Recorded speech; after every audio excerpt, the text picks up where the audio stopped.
So you think that they can't hear us? No, I think they can't hear us. You might be right. I feel like you're right. There is intro videos. If anybody out there is listening and you can hear us while this is up, please let us know. Yeah, write a comment. So while it's happening, I'm going to retweet the live here. Hold on. I don't know how that works.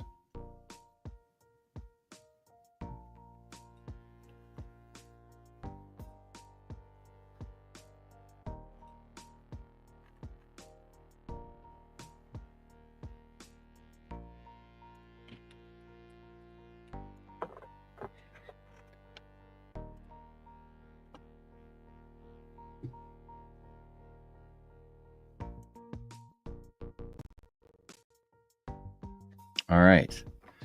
Man, this music makes it so much like just changes the mood, you know? I'm not sure if Actually, I kind of like it. We're testing some different things out this week. One is maybe having a little background music, but welcome to another week of the Litecoin Saturday Morning Underground.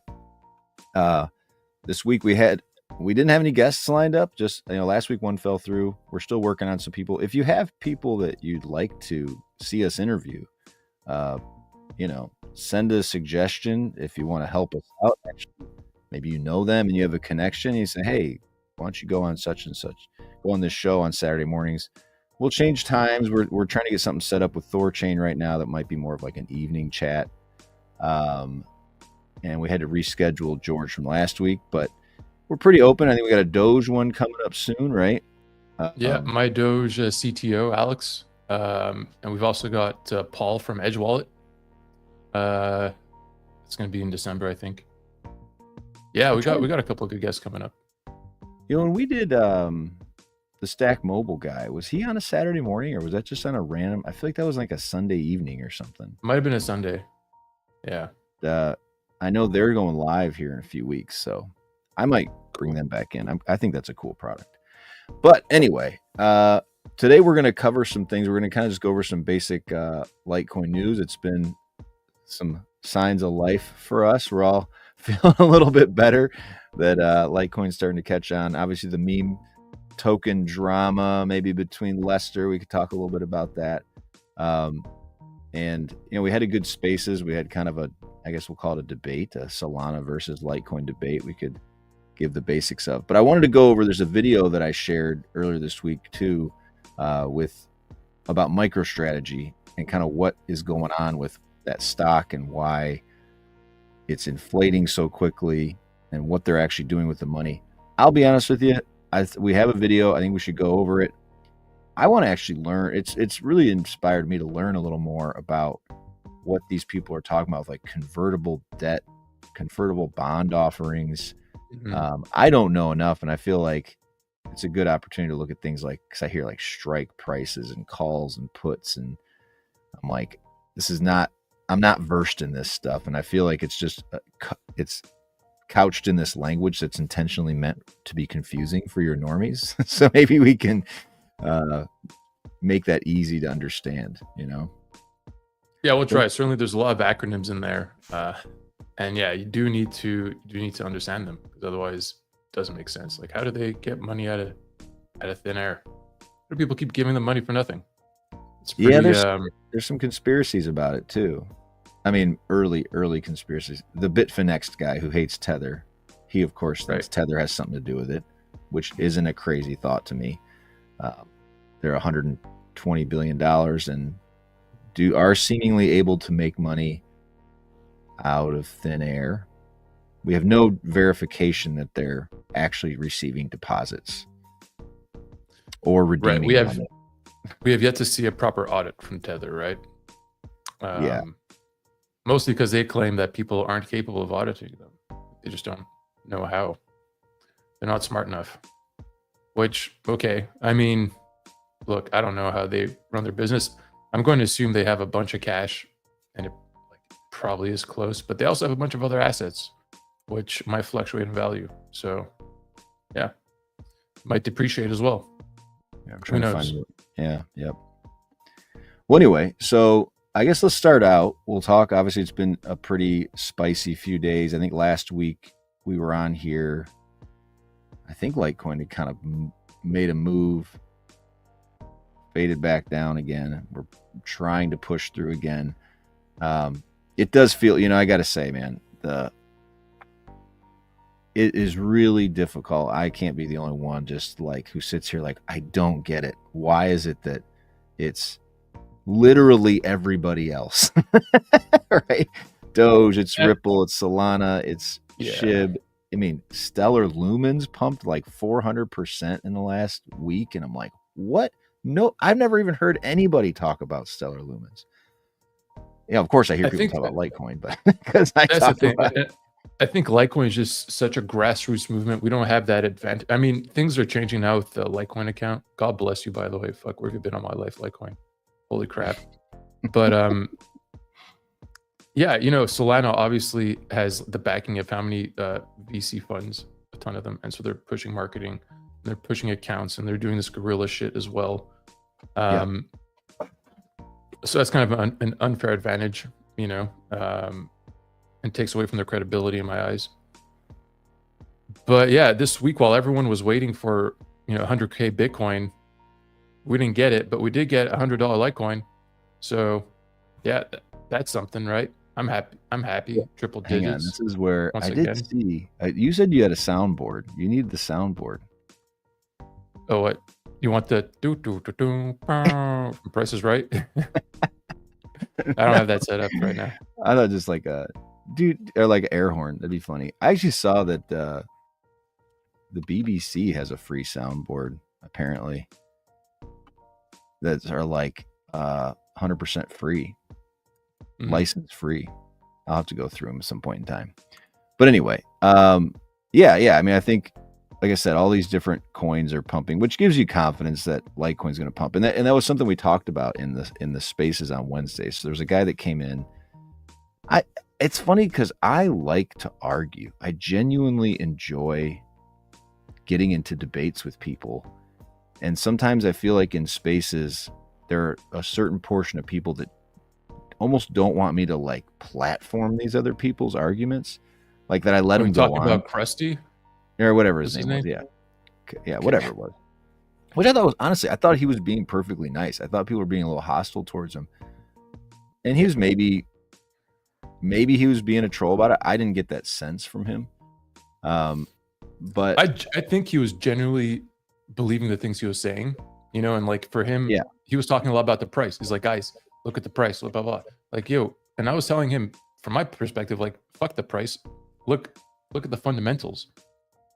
They don't have them. The thing goes down once a week, like, I mean, it's a joke, frankly.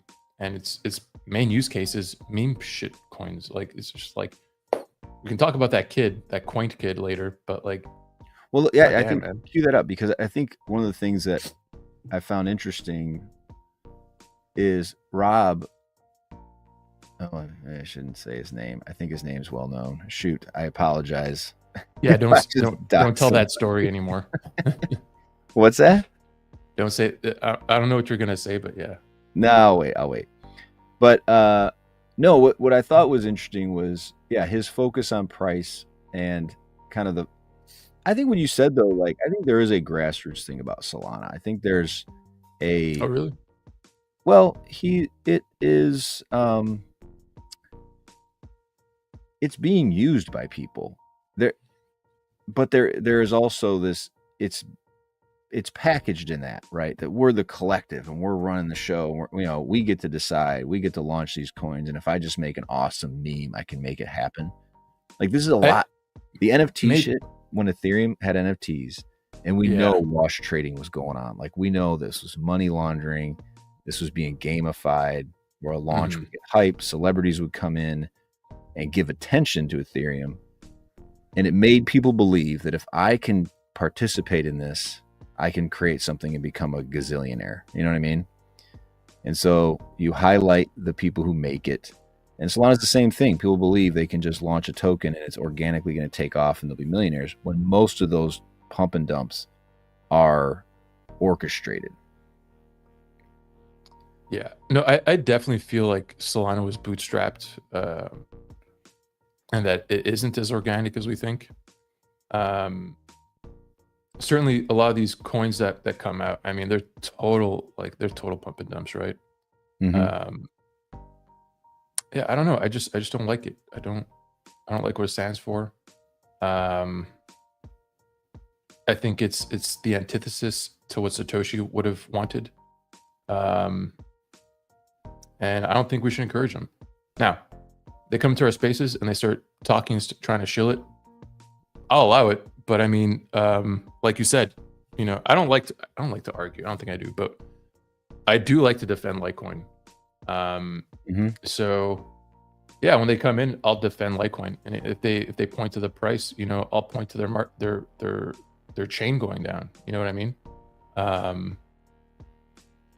When And I somebody think in my the space argument's has made stronger. a good point about, how there's no fees. It costs nothing to launch these coins. It costs nothing to trade them in between each other.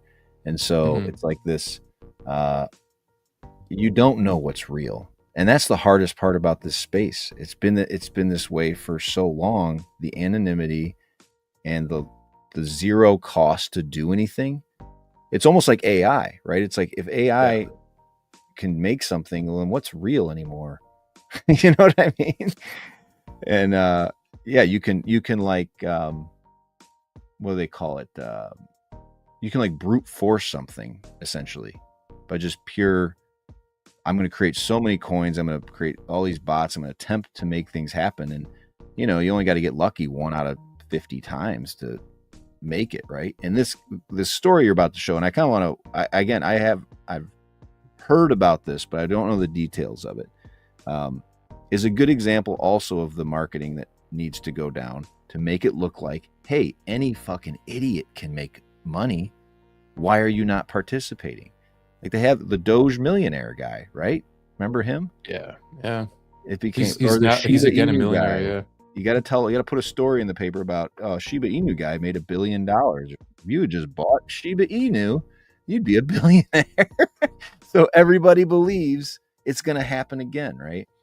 And so that's Yeah. where the money comes. That's what you're up against in the crypto space as far as marketing.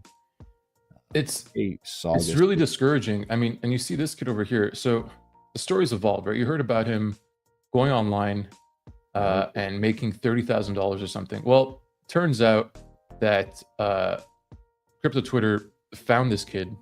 They doxed him, his mother, his father, and they kidnapped his dog. Oh, get the fuck out of here. Yeah.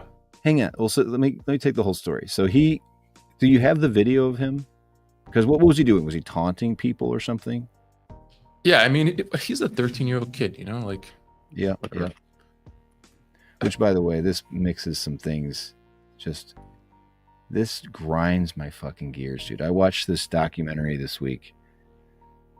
It was about some guy out in Utah who was a creeper, basically, and it was the story essentially from this wife's perspective. And in the documentary, they got kids, whatever, and one of the kids is like a 10-year-old girl or something who was not victimized by this guy.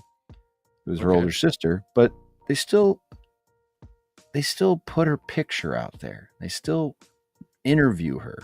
And I'm like, why do you put your kid's shit out there? I just don't like this, man. I feel like, I mean, God, this kid did it himself, but this bothers me so much when people put their children out.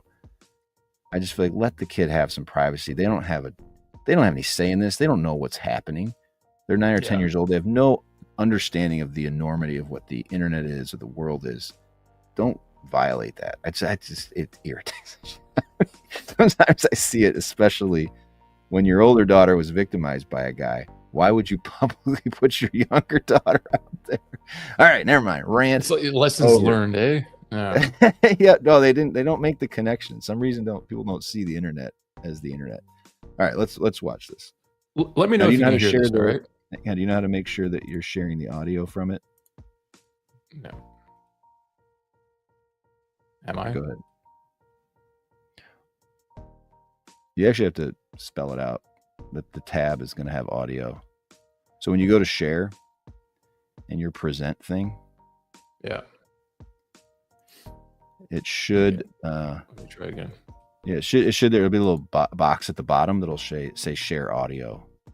Oh, I see. Yep. Coin Kid. How can I do it? If anybody's listening, too, is the background music too loud? Is it too redundant? It sounds like waiting room music right now. Actually, we've got some choices. I could go to. I've got to share my screen instead, or share a tab. Okay. By the way, while you're getting into that, why Litecoin yesterday launched a stream. I thought his intention was he was going to stream until Litecoin hits an all-time high. But he did like a long stream, and I would, go follow him. He's our, I guess we'll call him our analyst guy. But he's smart as fuck. It did make me think that would be actually kind of a cool thing to do if you had a burner account, to just have a live stream of the chart and check in from time to time. Maybe just repeat, because somebody did that when they're the road to 100,000. People were just posting the price of Bitcoin with some music in the background. Yeah. Yeah, dude. People got to be pretty excited. Pump it up. People got to be pretty damn excited. If Litecoin were approaching $1,000, I'd probably be feeling pretty. I remember a long time ago you said you'd have a little extra pep in your step. Yeah. All right, well, go ahead. See if we can play this thing. I'll pause the music and see if we can. Quant Kid, known as Dollar Kid, has streamed himself creating a new meme coin cryptocurrency called Gen Z Quant. And then when it rose in value as people bought it, he sold his entire share and made roughly 30 grand. No way. Oh, holy. You full clip. Holy. Thanks for the 20 bandos. Thing is, he's only 13 years old. His scam represents everything stereotyped of the young tech generations on movies and TV shows, as unbelievably savvy hacker types who can instantly make $1 gazillion if they are so inclined. However, if you do what he did, you engage in what is known as rug pulling, which is to say you wait until many people buy your currency and then sell all of it to cash out, which in turn severely devalues. I mean, I don't think we need to go through the whole thing because we know what rug pullings are, but like this kid. So the story continues, right? Yeah. Oh wait, I gotta share. Okay. Yeah, that's all right. I know what you're doing. So what he did is not. I mean, that's what's happening repeatedly. So right. I don't see any moral failings of this child yet. But so okay, the community freaked out. All right, and he sold his bag worth $30,000 within hours. However, enraged by the apparent scam, the crypto community collectively decided to pump the token's value as an act of revenge. Over 6 hours, Coin's price skyrocketed by over 71,000%. Essentially, his bag, original bag of 30K, is now worth over $4 million. Trading volume was $213 million. That's fucking amazing. Yeah, and it turned into one of the most remarkable crypto trading phenomena. So interesting. And yeah, I guess that's interesting kind of revenge. He sold his bag, so he's probably got regret. And then they stole his fucking dog. Where does it tell? Do you have this news, or is this just rumor? Oh, here. Yeah, hold on. The financial setback for the boy was just beginning. Frustrated investors doxed the teenager and his family, revealing personal details online, including their social media profiles and even the boy's school. The retaliation escalated further as Pump.fun users created new tokens named after the family members, such as Quant Dad, Quant Sis, Quant Mom, accompanied by profile pictures of the individuals. The situation took a darker turn when tokens like Cabal featured images of the family's dog. The drama reached a new height when screenshots surfaced on X, shared by user whoever, alleging that the family's dog Barry had been kidnapped. The screenshots reportedly show a conversation between an alleged kidnapper and the boy's brother. pleading for the dog's safe return. Yeah. Why do they put these people's names out there too? This is people. I mean, people have no yeah. boundaries. Blame the dude. Tribune, eh? That's called reporting. Grant, come on. I guess, yeah. That is one of the worst things about reporting, that civilian reporters, right? We don't really have. There are some norms in journalism that just get dropped, but whatever. I think it's worth the trade-off, but it just sucks for the people caught in it. This is wild, dude. Look at that. They stole the fucking dog. I mean, he's no John Wick, but still, I don't fuck with someone's dog, man. Come on. Well, I don't understand, because to me, it's again, it's not like he did anything that thousands of other people haven't already done. Like every NFT creator builds a collection, and if it pumps, they cash out. And honestly, like he's a 13-year-old kid. Let him enjoy the $30,000. Like, what's the big deal? Why are they so butthurt? Like, I thought okay, so the throwing, like flipping the bird at the end, not the most tasteful thing. I would not have done that. Then again, like I'm not 13 years old. Yeah. So think of how fucking ridiculous you were at 13 years old, dude. I don't want to. I'd rather not. But yeah, I mean, good for him. Fuck, he made 30, but it cost him his dog, and that's fucking shitty. I don't know if they got him back. I hope they got the dog back. I hope that honestly is almost, I mean, not scarier than something happening, but that's on par with like a threat.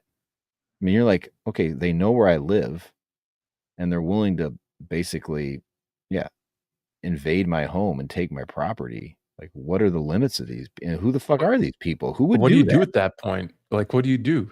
You got to go into like, was it fudge? Protected. What's called? Yeah. Witness protection. Yeah. Like, what do you change your name, move? Like how do you protect yourself at that point? Fucking nightmare. Step one, buy a gun. Absolutely. See, this is why still in the United States, you can't get rid of the guns. And Canada's great too, right? But like, that's the only line of defense where you would feel like, shit, dude, you have no idea who's out there when it comes to the internet. And granted, the thing that doesn't make any sense to me is that it's not like a bunch of people. Nobody lost money, apparently. If anybody bought when he sold, they made more money. So I don't even understand what the gripe would be. Yeah. Who's mad? It's just people are petty, and that's what it is. People are fucking shitty, and like, they have nothing better to do than to hate on shit. You know what I mean? Now my conspiracy brain's going. I'm going, that doesn't make any sense. If nobody lost any money, who's literally getting on a plane or driving out to this person's house to do this? Maybe this is just a further story. Maybe this is just think keep the pumping. That would be wild. That'd be a story and a half. Fuck. Kid walks away with $4 million after. The family is like, I don't know. You find out the dad is runs an exchange or something. He's been orchestrating these things. No, I don't know. I hope there's some element of falsehood here, because this is crazy. I mean, it's the internet, right? I guess, and that was something we talked about, the Solana guy, and I thought that was funny, is like when we had the Lester token people in last week, it's the paranoia they seem to have. And I don't know if it's fabricated or if it's a shtick a little bit too, but that there's Lester launches and there's 6 Lesters. So how do you even determine which one is the one people are going to gravitate towards? It's the one with the biggest following on X, literally. Like, there's no any other discernible difference. Yeah.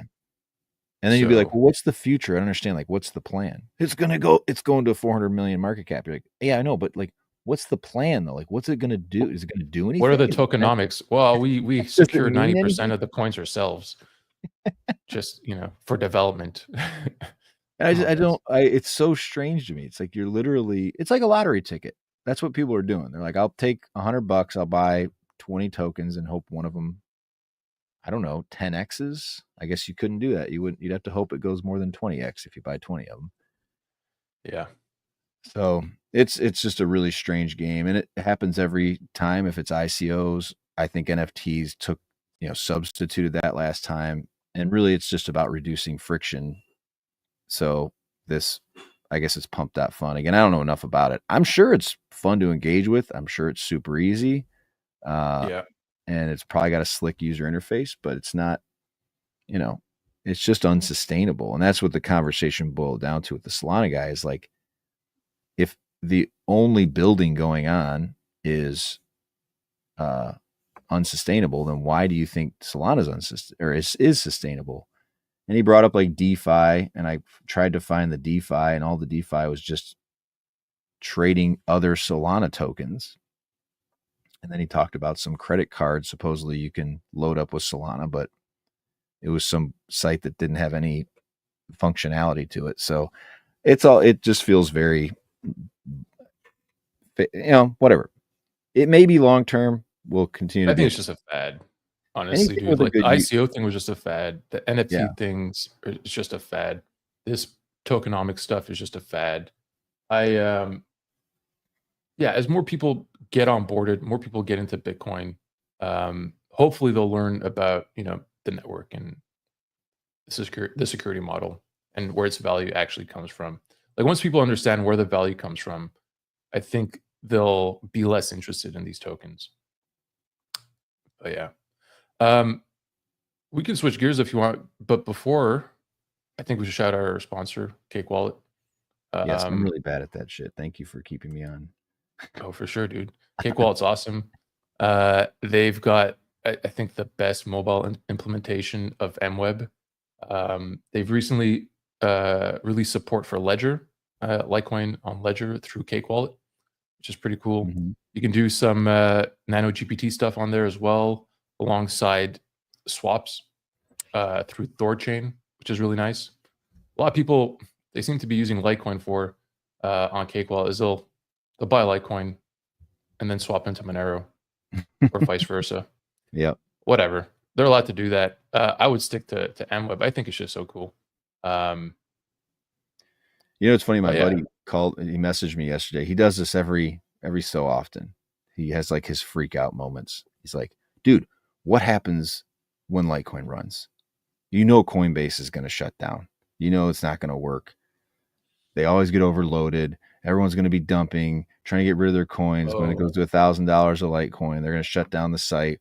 How am I going to get my money out? And I was like, well, if you're truly that paranoid about it, I told him Thorchain. Just use Thorchain and go into a stable coin and wait for the mania to die down. If that's what you want to do. Again, I'm talking selling. Oh my God. I know. People do. I mean, Thorchain does get congested too at times, right? Yeah, it does for sure. And I told him, I was like, trust me, your amount of coins, don't worry about it. But the same thing with Cake. I mean, yes, I think there are actually multiple, and this might be something that we could learn a little more about with Cake. They have multiple avenues for swapping. I don't think it's wholly reliant on Thorchain. Right. So they'll choose the most cost-effective one. Right. At the time, dynamically. So with the least amount of slippage or whatever it might be. So when the time comes, let's say you got 5 or 10 Litecoin and you go, wow, this has gotten crazy. I don't know what to do. I'm just going to get them into stable coins. But I don't want to sign up an account or anything. You can just right inside the wallet, you can swap into another coin. We would recommend right now, your Bitcoin is worth 1,000 times Litecoin, would be a good time to swap from Bitcoin to Litecoin. I remember, I'm going to go back in time in 2018. My buddy had a bit of Bitcoin and Litecoin dropped to like 0.005. And we were like, this is insane. We couldn't believe it. Like, there's no way this stays this way. So we were wrong at the time. But I mean, it goes to show you like how distorted these things can be and the excitement. And I was making the argument on Wednesday that there is a lot of meme quality to Bitcoin as well that isn't rooted in utility or ever redeeming these things or using them. It's just rooted in the future pump, the future pumponomics. Like that's essentially what's being sold, is that nation states will adopt it. It's going to absorb, eat the world. And maybe we can talk about MicroStrategy a bit. That they're just going to keep buying and buying and buying. There's a bottomless pit of money that will eat up all the supply, and therefore everyone will want to buy it. I don't know. There's no story. Again, it's the step one is accumulate as much as you possibly can. Step two, we don't know how, but step three is everybody in the world's going to want it. Well, that's like if you're buying MicroStrategy, it's because you believe that Bitcoin is going to be the dominant form of currency, right? True, but yeah, even then, when we go into the math, you're better off just buying Bitcoin. If you truly believe that, just buy Bitcoin.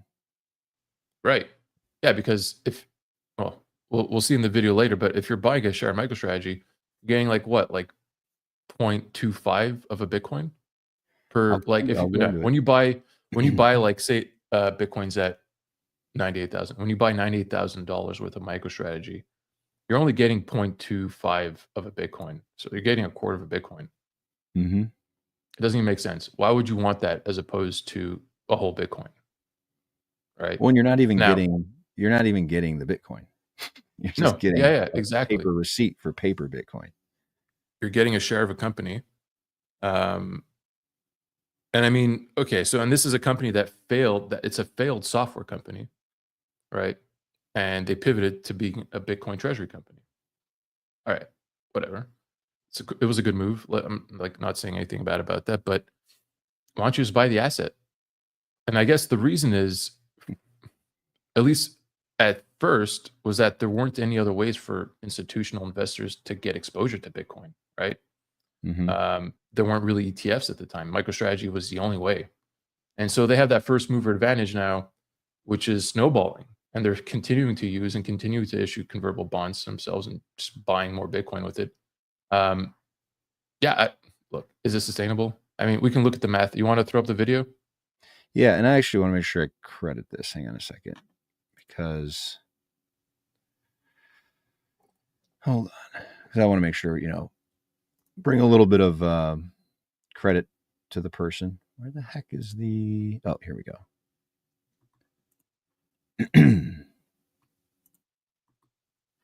Okay. Can you see it? Okay. So this is made by Mark Meldrum. So I don't know a lot about his videos. This got shared in somebody else's tweet, but I would say go follow this guy or check this video out. He may have some other good stuff. Who knows? He might have some horrible stuff for all I know. But this was pretty good. And I think I'm just going to let it roll. I mean, this is a long video, and it might give us some time to also jot down some notes from it. But essentially, yeah, he just kind of walks through what is happening with MicroStrategy right now. And he says, is it a pyramid scheme? He takes a little while to get through it. I might speed it up a little bit. Just to speed things up. All right. A few comments, if I could comment on what's going on, because they are issuing convertible debt to buy Bitcoin, and the price of the stock is going up, thereby putting the convertible bonds into a conversion position and diluting the current shareholders. And I made the argument that there is no leverage here. There is no leverage, but this is a slide from MicroStrategy's last quarterly earnings showing the impact of intelligent leverage.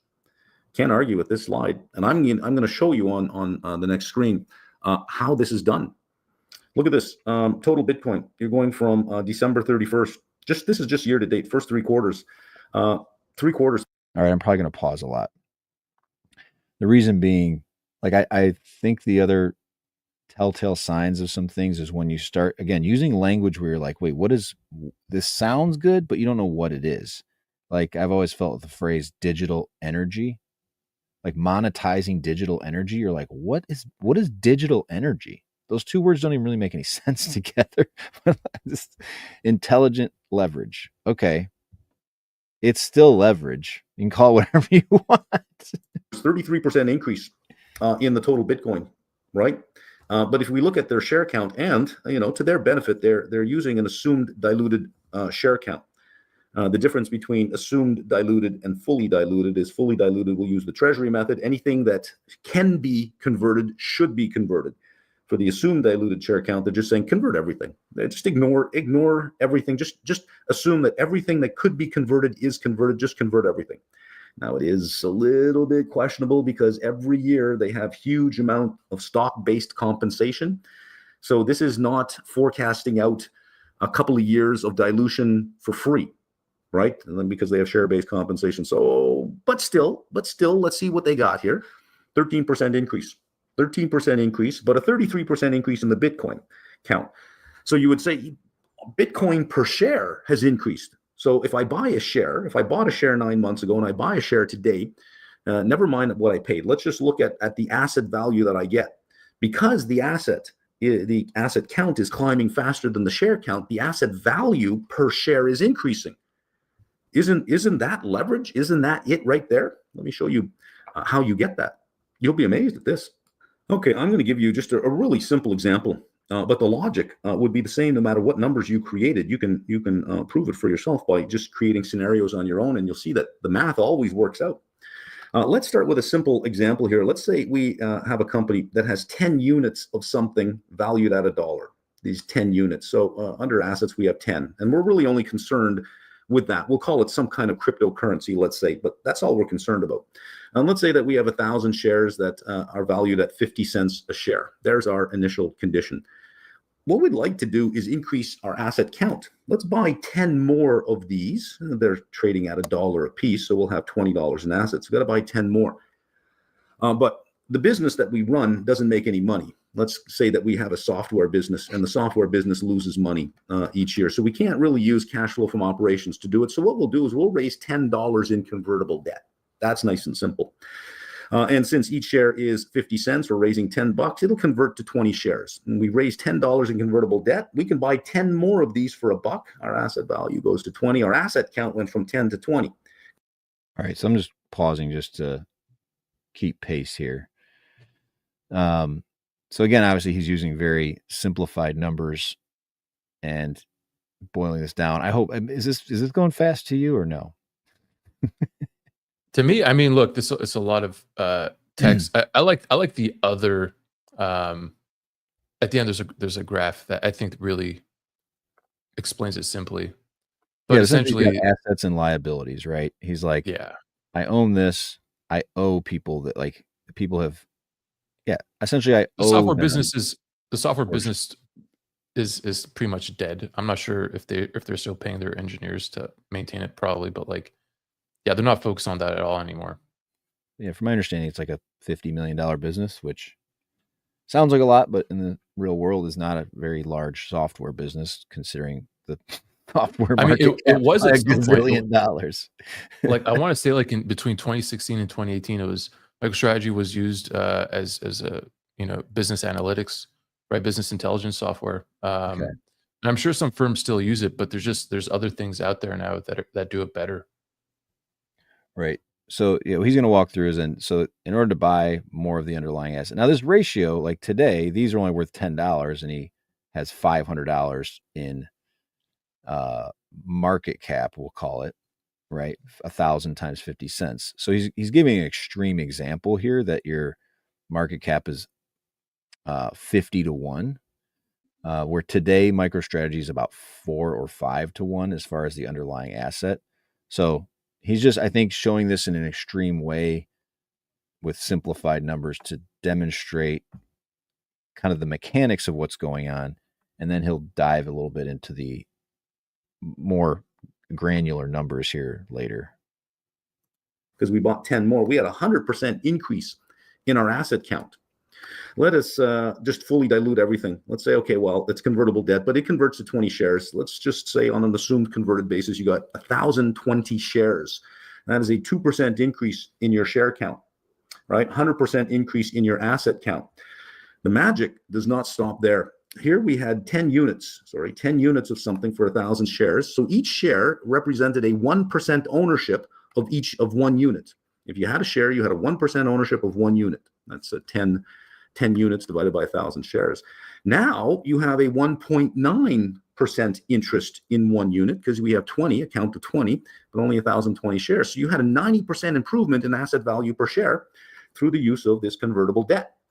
A 100% increase in your asset count, a 90% improvement in your asset value per share, a 2% increase in your share count. There is your intelligent leverage. You should keep doing that. Can anybody see where the problem is? What variable are we missing? How is this possible? How can we simply just create value? Where did this happen? That we created this much value, 100% increase in assets, 90% improvement in asset value.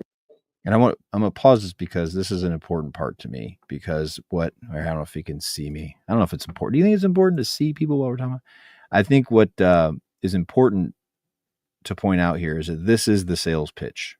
When you hear people talk about it, they're like, you're earning a Bitcoin yield. Like even Michael Saylor says it as if, so I buy the share. A yield to me tells me there's something going on with the underlying asset that's generating income. So like if I buy a business and they have a factory that spits out widgets and earns 30% profit margins, they can show me every year this factory makes X amount of dollars. Okay, I understand there's a utility down the line. Somebody's buying that good and I'm making it profitably. Great. That's a yield to me. Or they took the Bitcoin and they stuck it into a lending mechanism that is they have unique access to and gets them 5% return on the investment. And they take that and pay it as a dividend essentially by buying more Bitcoin with it. That makes sense. There's a little bit of risk there. But what's being marketed is this risk-free ability to grow your Bitcoin stack without any risk to it. Like there's never mention of like, what's the downside? What's the risk? It's like, just buy it and magically you'll get more Bitcoin. That's what it literally makes it sound like magic. That's what he's promising. Yeah. That's so it. Anytime you hear, that's an old saying, right? No such thing as a free lunch. It's an old man saying, but boy, for sure. But only a 2% increase in share count. Wouldn't everybody be doing this if this was possible? Now, the math on the screen is absolutely correct. The slide I showed you from MicroStrategy with their Bitcoin count increasing 33% and they're fully diluted, not even fully diluted. Let's tip our hat to MicroStrategy here. They're saying even if it can't be converted today because it isn't advantageous, let's just convert it anyways. The assumed diluted shares only increased 13%, so that the asset value per share has increased. Look what I've done, 90% improvement, 100% increase, only 2%. Where is the mathematical problem? Everything has to balance. You can't just create stuff out of nothing. Where's the problem? This is what I'm betting. If I have this is what I'm betting you can't figure out.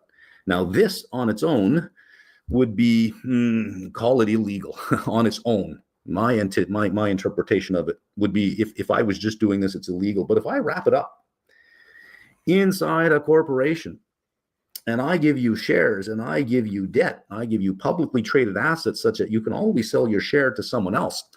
It does not require new money coming in to pay out old money. That would be a Ponzi scheme. That would be illegal. So where is the problem? Let me show you where it is. It's right here. This $10 coming in represents 20 shares. Let's just deal with the 20 shares. Of these 20 shares, it bought 10 units. So each share has a 50% interest in each unit.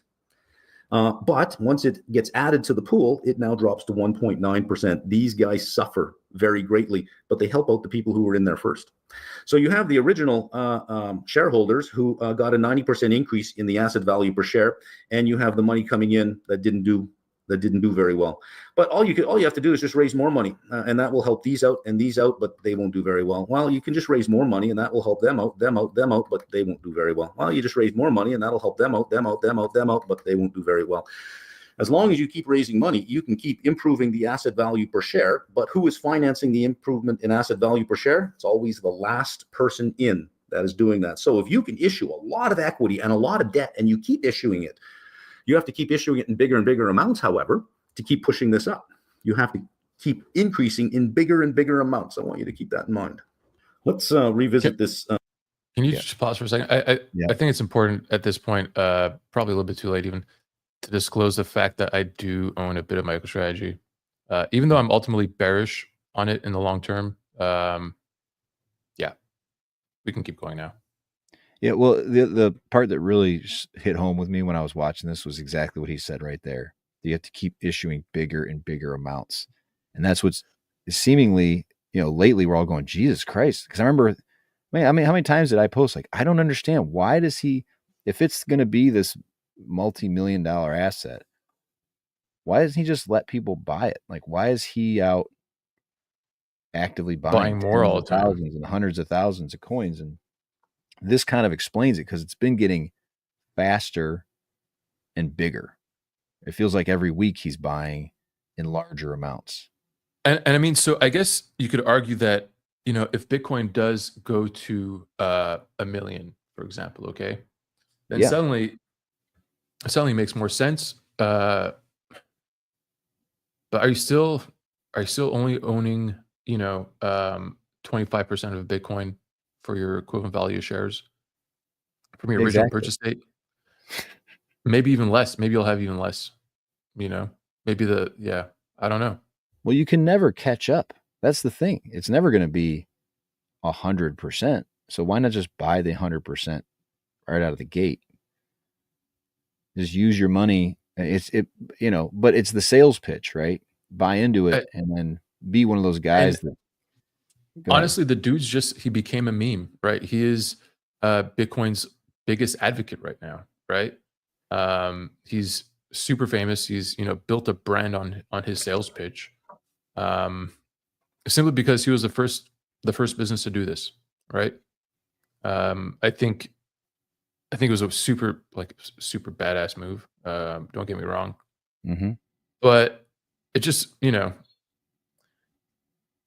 unfortunately, while I think a lot of his messaging is right, he does omit some important things.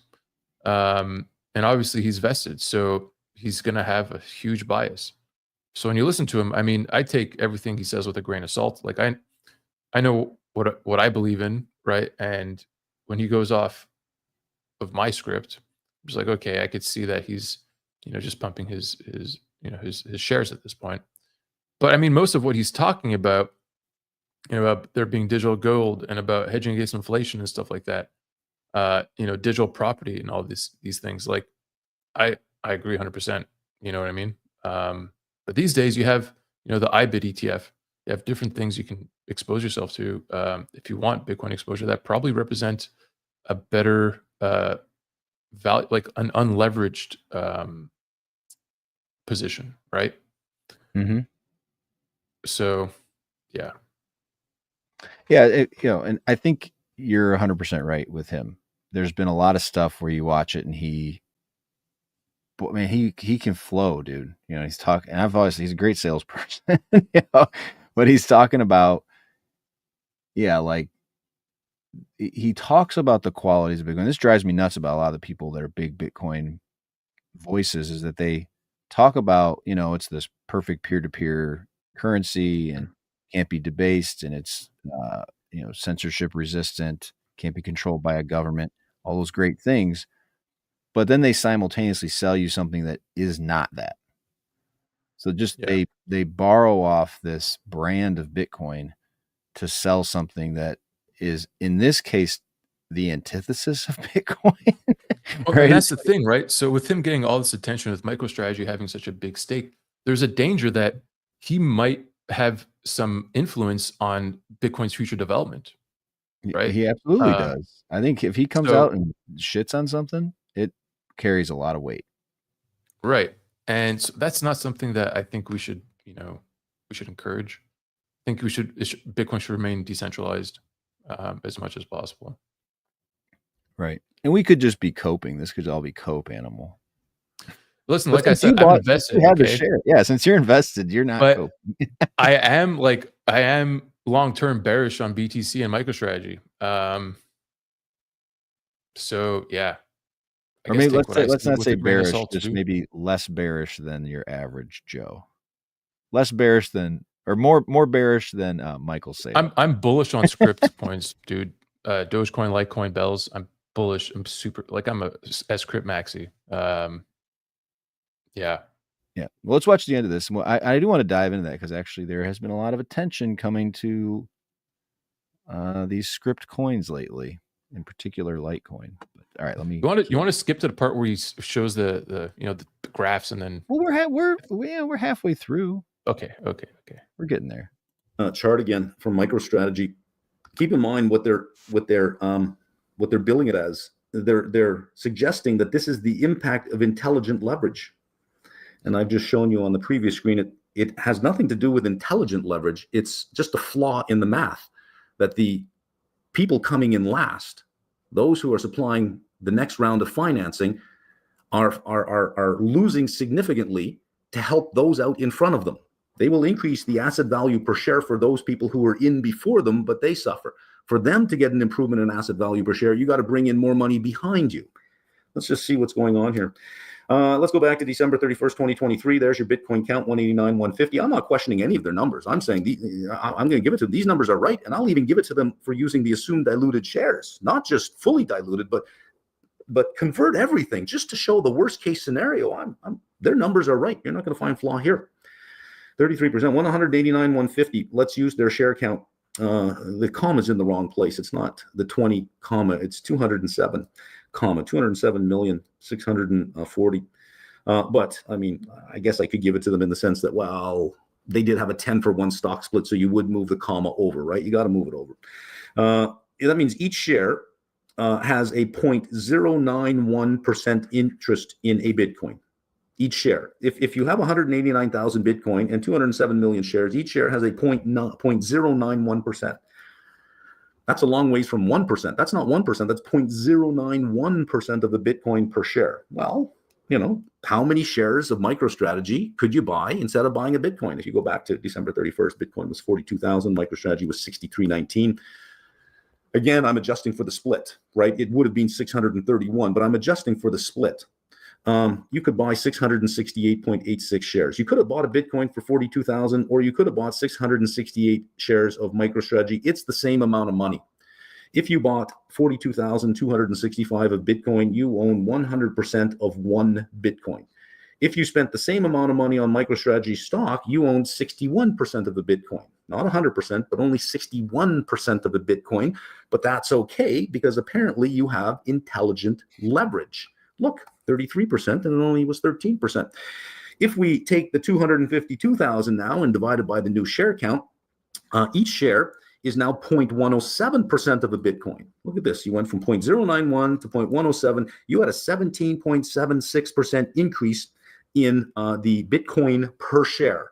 The asset value per share increased 17.676%. Bitcoin count increased 33, and as long as this increase is less, you will get an increase in the Bitcoin per share. But at whose expense? Remember on the previous screen, it's the last money coming in that helps to pay for all the money in front of it. Let's look at today. Bitcoin, 90,000. Last closing price, 90,000.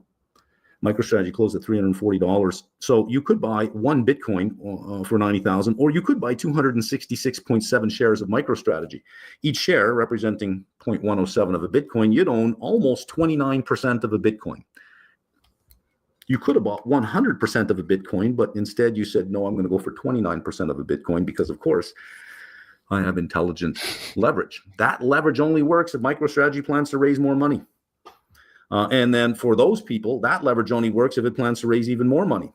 And then for those people, for it to work out, it must raise even more money. Let's have a look at its share raising or its fundraising strategy. So here it is, their capital raising target, 2024. You know what's crazy is when he goes through this and you're like, how do I not see this? And how is this not on CNBC or whoever's having him on going, this doesn't make any sense, dude. Nobody's calling him out.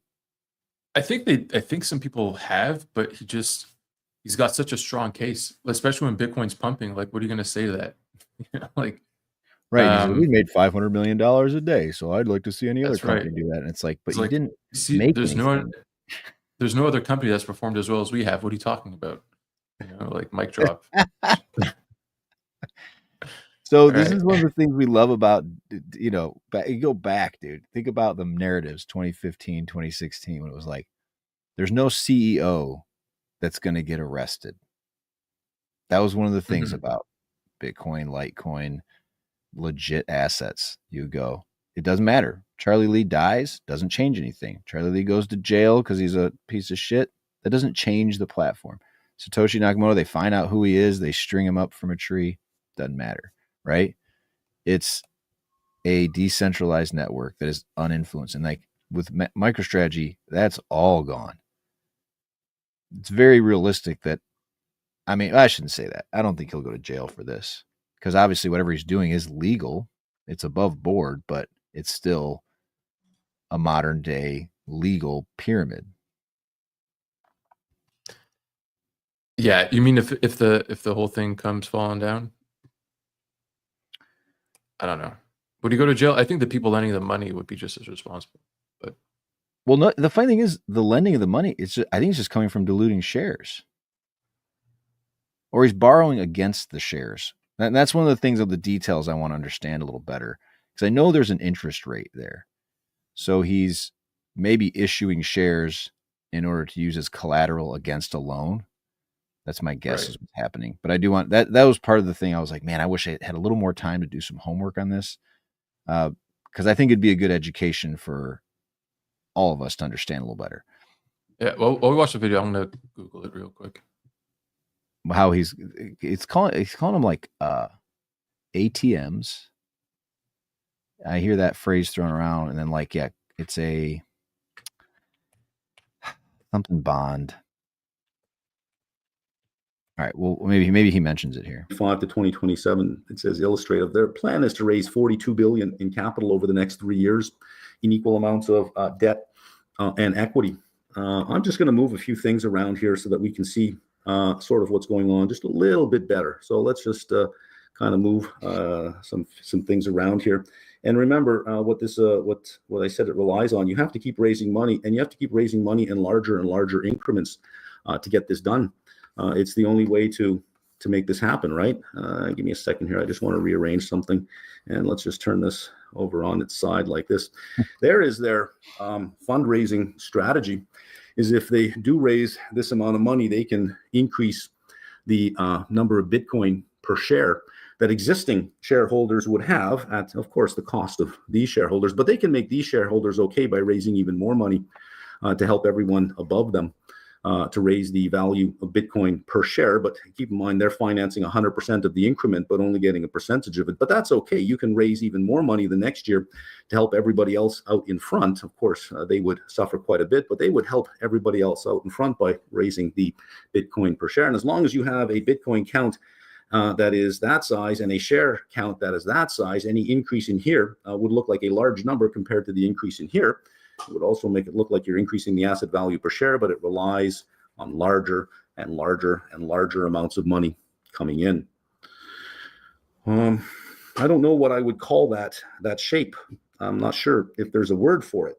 It doesn't seem like it mathematically makes sense because it does rely on an infinite regression into larger and larger amounts. There's a name for this. I don't know what it is. If anybody has an idea of what this is called, I think we've seen this before, but I'm not really sure what it's called. If you wrap it inside an organization that has shares and shareholders are freely trading the shares and shareholders are freely buying the equity and freely buying the bonds, and they can trade the equity and the bonds in the market, well, that's not a Ponzi scheme because you can trade, you don't have to rely on new money coming in to get your money out. But if you're looking at the asset value per share, that can only increase if you have new money coming in and bigger and bigger and bigger amounts of money coming in. I don't know. You guys got a name for this thing? Yeah, it's a pyramid. Well, but you know, the crazy part is you can perpetuate these things for a very long time. If you have enough Well, money. as long as Bitcoin keeps going up, yeah. Like if Bitcoin crashes, I mean, the party's over. And that seems to be the case, is that there's going to be these like fixed, these, what do they keep calling them, fixed income, groups, So, people okay, like pension funds and stuff are gonna. That's the case, right? That's always the case. Is that there's always a larger pool of money out there, which is nation states buying Bitcoin. That's the idea. It's nothing to do ever with. It's just going to become popular and grow in value because people value it. It's like we're going to keep accessing larger pools of money. Yeah. So I got an answer to the question, and I'll just read it straight from the GPT's mouth here. Oh, okay. MicroStrategy, yeah, whatever. MicroStrategy is raising money for their convertible bonds through private offering. They recently announced the pricing of their offerings of 2.6 billion aggregate principal amount of 0% convertible senior notes due in 2029. These notes are being sold to qualified institutional buyers and certain non-US persons in compliance with relevant security regulations. So someone says, it's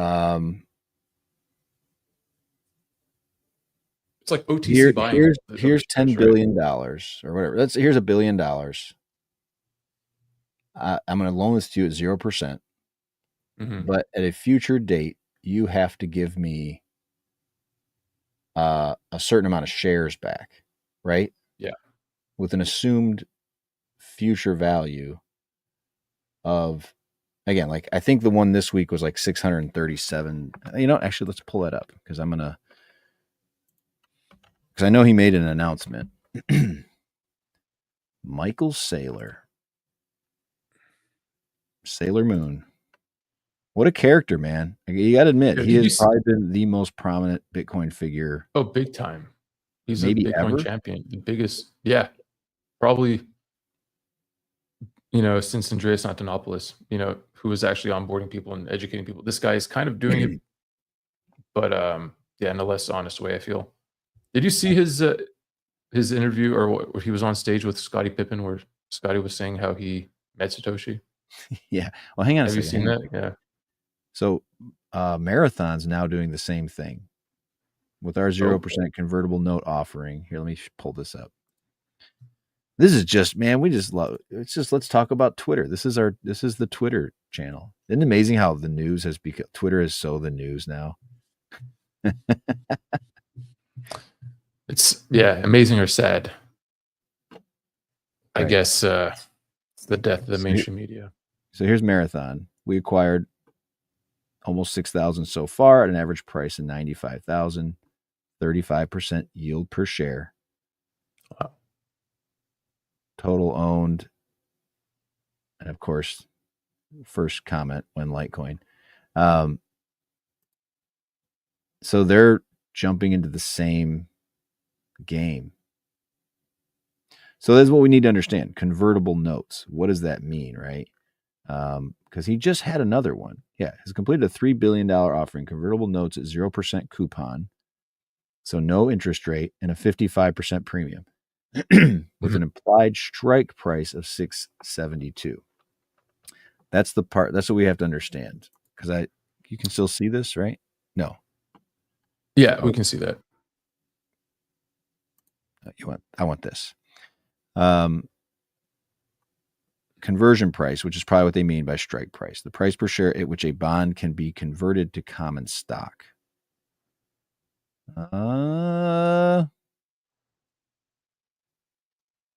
Meaning, like, if the price of the stock gets to 672, they can choose to take it at that point. Or is that what that price was?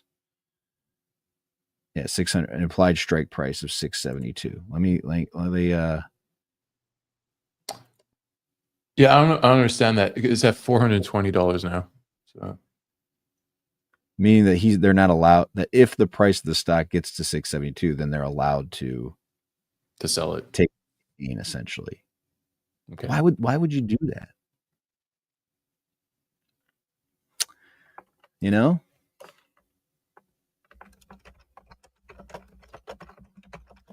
Sorry, it's definitely a risky game they're playing, man.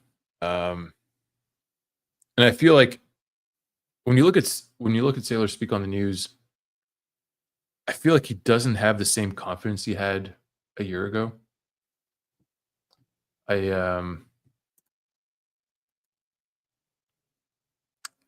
Maybe I sense a bit of fear there too. Let me see if I can find that Exhaustion. video. Could be exhaustion. Maybe he's just losing patience, repeating himself the whole time. He's like, listen, it's the same fucking script every time I'm on here. You keep asking me the same stupid questions. You know, like maybe. Right. But I don't know. I don't know. Maybe he's looking at Lightning. He's like, it's not as good as I thought it would be. Like, look at these fees. Oh my God. Like maybe runes stress him out, you know? I don't know. It probably definitely threw a wrench in his system. Yeah. That Lightning doesn't work. Right. And Lightning talk is quiet, man. Somebody pointed that out. They're like, nobody talks about Lightning anymore. Well, dude, I mean, it's a custodial service. To do it with sovereignty is extremely challenging and expensive. You're almost better off paying the fees and waiting, you know, like Yeah. And so like you're left with custodial solutions. Yeah, which- Vlad had a thread with some guy was like, you know, I almost shared it because I thought it was just so funny. Because Vlad is becoming I don't know, he's becoming dark Vlad. He's really hating on Michael Saylor. You know what I'm saying? Oh yeah, and I think he's just you know, he sees what I really think he sees what we saw a couple years ago of like everybody mocking, like he's bringing up here, the guy who sold, why would this guy, you know, think of the money he lost by using Bitcoin to buy pizza? And it's like, that is so against the idea of why it's important that he bought pizza with it. Like you've lost sight of what is going on. I think it's just making him crazy that like, if you don't use these things, then what is the point? Like, what are we doing here? You know? Yeah, this guy, let me read it because, hang on. I'm going to struggle here for a second. Because this guy talks about, I use Lightning privately. And then he goes through his process, like his build to actually do that. And you're like, nobody is going to do this. Like, are you out of your mind? Like, no one's going to have a Lightning node in their own, you know, in their basement. I'm not managing channels. Like, it's just, yeah, it's not technically easy to do. It's complex. So you got to be, I don't know, you got to be a technical person, right? And then it's expensive. And I don't think anyone's making profits with their Lightning nodes. I don't think there's very many people. Maybe the larger custodians are off the fees, but most people doing it, like running their own nodes in their you know, in their basements or whatever, not making any money. It's just costing them money. And there's a risk to it. There's risk to it. There is risk to it. Yeah. I mean, that said, Noster runs on Lightning. Mm-hmm. And that seems to be working well. So, I mean, look, there's definitely a lot of work to be done. And at its current state, not easy, cumbersome, and it hasn't fulfilled its promises yet. So, yeah. Will it ever? I don't know. Are there other solutions that are going to take it over, like Cashew, Fedimint, and all these other things? Maybe, but yeah, you end up still having to trust someone. Yeah, that's the part that I was trying to explain to somebody in a thread this week was like, what you guys are missing is that the reason people are using Bitcoin, there's a particular reason for it. You know, they're not using it just for the fun of it. They're using it because they want to have a censorship resistant money and they don't want to have to trust third parties. So when you say, well, people will just jump on these other apps, like, I don't think you're understanding that they lose those qualities when they make that sacrifice. And they're just opting. They always opt to use Litecoin and Monero, I think, are the two probably most common that people use as a substitute for Bitcoin. It plays out over and over again. You can show the numbers to people, right? Fees go up, people move on to other chains. It's flat out. This is what happens. And so and as it should, right? Like that's a good thing that we have multiple assets. And unless your only interest is like blockading everybody from owning anything else, then, it's a good thing that people have options and that there are low cost alternatives. Because if it was only one, that you're losing decentralization if it's only one, because something like what's happening with Michael Saylor, he can kind of take the mind share of Bitcoin space right now and kind of, he has an authority to a degree. I don't know. I think it's really weird to also cheer these small entities from these few entities from becoming the only shareholders. It's like, Yeah. Or coin holders, I shouldn't say it's I shareholders. mean, it's really just it's adding centralization to the whole mix, which we should be fighting back. It's not something that we should be encouraging. Like I said, I do own MicroStrategy. Will I sell it? Maybe. I don't know. Hey, we're having a nice little another resurgence here. Hey, I do want to shift gears. Let's talk about because this is we live in the Twitterverse, right? So, or the Xverse. So I'm going to keep on it. I do have some other things. You had something else you want to talk about? Well, I wanted to show because I thought it was interesting. Okay. That, Mario Nawfall. This isn't just a humble brag. I was a little bit disappointed that I wasn't the only one. I was like, holy shit, this guy's following me. What the fuck? So if you don't know who Mario Nawfall is, you're probably not on X very much. If you try to explain it, I tried to explain it to my daughter. I'm like, well, he just has these massive spaces. So again, I don't really know a lot about this guy except for the fact that he's become the king of spaces, maybe, would you say? I mean, he's interviewed Elon, Trump, and a whole bunch of other people, right? Like, right. He interviewed Trump, I think, as well. And he gets huge crowds. Like, he's broken spaces in Twitter or X a couple times, I think.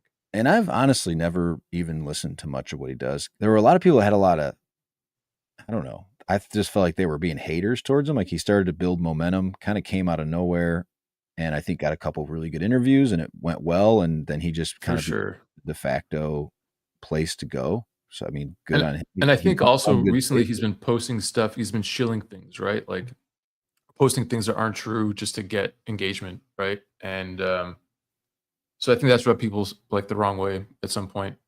But it doesn't take away from the fact that he's got a huge account. And I mean, when he does post those engagement farming tweets, like I'm sure they're making him thousands of dollars. So yeah. So I don't actually, it's funny, I didn't even follow him, but he had an account that I sent a message to. Where the heck is it? I don't even know. Yeah, here. I just said, hey, because this account, Mario Nawfall's Roundtable, is a crypto show. And it's a lot. It's 100,000 followers. Let me see if I can. But they had posted something about Litecoin. And I was like, oh, hey, we'd love to talk about it. Oh, it was talking about wrapped Litecoin. It was just like, it was like a canned advertisement for it, So anyway, I followed that account and I said, hey, could we do an interview? And then, so I thought these two things were related because as you can see, last night I got the notification, this huge account followed me. But then I looked at his other following, and here, see, he follows a lot of people. But I don't know if this goes in order. Last night it went in order. Maybe he's just on a following binge. But there were like 10 to 15 Litecoiners. Great, this is going to not show up the way I wanted it to. Oh, here, followers. Yeah. Followers, Okay, there you go. Nah, that's going to be people that also follow him. Right. Okay. But anyway, it was like John Easy, Clint Westwood. Master, I think, was one of them. So it was a lot of, I'm going, okay, this is strange, right? And this ties a lot into me. Oh, then Greg made a post, right? Greg did the, everyone's going to jump to these conclusions. But that Greg then makes another mascot yesterday of X in the body. Hang on. I love search. Yeah. So There he you does go. this yesterday. And it's like everyone's like, oh, there's some these are signals. I'm not one to believe in like magical signals that get pushed. I think that there's coincidences in this world. And Greg's just a goofy dude. I don't think he's like some, back smoke filled room guy. He's just a goofy No, dude. you don't think he's a psyop? No. I no, mean, don't. okay. But Yeah. if you wanted to get real conspiratorial, yeah, there's X payments. It's the same logo as Litecoin. X payments get enabled. Doge, Litecoin become maybe these two options. It would be a huge middle finger by Elon to Bitcoiners. Maybe I could see, there's things that happen. Everyone notoriously shares that thing with Trump when Obama was making fun of him. I don't know if you've ever seen that. Have you ever seen that clip before, Animal? Right. Yeah. When Obama reads his tweet, and he's like, Well, it's not only that one. There's a thing called the White House Correspondents' Dinner every year. Okay. And Yeah. it's kind of like a roasty kind of thing. They have a comedian there, and he just kind of, it was funny, but it was pretty brutal towards Donald Trump, like mocking his show and like, because Trump went after him with the whole birth certificate thing. I don't know if you know that. That was kind of Trump's big first foray into politics. Yeah, and, maybe not the best, but whatever. Yeah. No. But it was like this, you could almost, everyone says that's like when maybe the seed was planted. He was probably like, fuck this guy. Maybe there's something that happened to Elon at some point where he's like, you know what? How about I show you that Bitcoin isn't actually all that powerful. I'm more powerful than Bitcoin. Fuck you guys. I fucking believe it too, man. I believe Elon could fuck Bitcoin up if he wanted to, with just a tweet. Just a tweet. Imagine if he adopts payments and he goes Dogecoin and Litecoin because they're merge mined and like, or just something like that. I really, that's hopium like to the nth degree, but it would just be, oh my God, the rage. He would get so much entertainment of just watching these people rage. Like he's talking about buying MSNBC. Like, can you imagine having so much money? You literally could buy a TV network just for your own entertainment to watch it collapse. It is collapsing. Like it's, yeah. I mean, that would be great. I might get cable again after that. Who knows? No, I just can't even imagine that anybody gives a shit about cable TV anymore. Like it's dying. It's gone. But listen, a lot of people still listen and watch it. You know what I mean? Like, I know a lot of people that do, and that watch the news religiously. It's like always on. And yeah, man, I don't know. For me, like I stopped really watching TV, well, cable TV, because I got onto Netflix and stuff. But with the reality TV stuff, like maybe not Survivor, but Big Brother is where things really, where I saw a shift towards more of the brainwashing, right? Where it's like they were teaching their audience how to be douchebags. You know what I mean? How to be manipulative. By the way, How do to you be watch narcissistic. Survivor? You watch Survivor? I did watch a bit of Survivor, but I mean, I did also watch. Yeah, but like, so there's Big Brother and like all these other things where it's like they're really competing for whatever. And anyways, we saw a lot of, I guess, deceitful behavior, and people like we're just animals.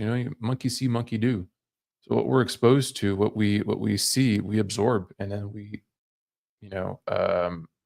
mimic. So when I saw these things, like I found it really kind of depressing, and I was super discouraged. And now seeing that the mainstream media is frankly dying, like I'm encouraged again. I think that humanity might make it out of this shit, in one piece. Yeah. I think what Elon's doing too, like if let's say he does buy MSNBC, people, of course, are going to freak out, right? His detractors are going to be like, oh, this is ridiculous. You can't have one person control this message. Like, in a way, he reveals what's been going on. Like, you do realize there's only a couple people that have owned these you just don't know it. And I think Trump's been the same thing. Like, we give this guy all this power. You're like, yeah, right. So stop giving the government more power. You know what I'm saying? That's the whole point. Like, what they expose is your greatest fear is what you've been lobbying for. Is that we can't have misinformation. We have to control the message. But it's like, what happens when somebody you don't like controls the message? Then you understand the value of free speech. Yeah. Yeah. And they just don't see it. They don't think it's possible that they've been wholly manipulated this time. All this time. What was that? There was some guy who says like people just they won't say anything, they won't do anything until there's literally a boot on their face, and then they'll realize like, oh shit, we should do something about this. You know? Bro, I watched this thing yesterday. You know what I'm talking about? Yeah, I don't know, but there was something I watched yesterday that's really like it was hard to watch, to be honest. It was about this, and I'm only like a third of the way through it. It's a documentary about these kids that, you know, these like boot camps they send kids to. Yeah. Or like a boarding school. And essentially this boarding school was just like a fucking nightmare, dude. These kids, they weren't allowed to look at each other. They couldn't talk to each other. They weren't allowed. What country was this in? It was in the US, in upstate New York. Huh. They couldn't look out the window. Like everything they did was controlled like a prison. And it became like the way they talk about it, you understand like how these concentration camps work.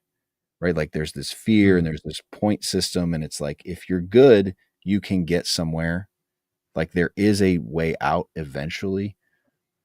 But it's not achievable. Right. And so it becomes this fucking mind fuck. And there's these kids wrapped up in this thing. They're like, you know, bad kids, bad-ish kids. Like they weren't like nightmare children.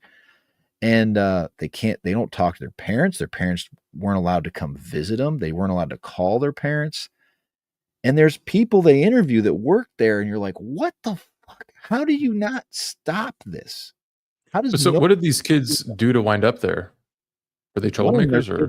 One of them, their parents just kind of got fed up with them, like behavioral issues. Okay. My sister was like that. My sister had all sorts of behavioral issues where just they don't know what to do, right? My kid won't behave. They're always breaking the rules. They're breaking the law. Maybe they're out drinking, whatever it is.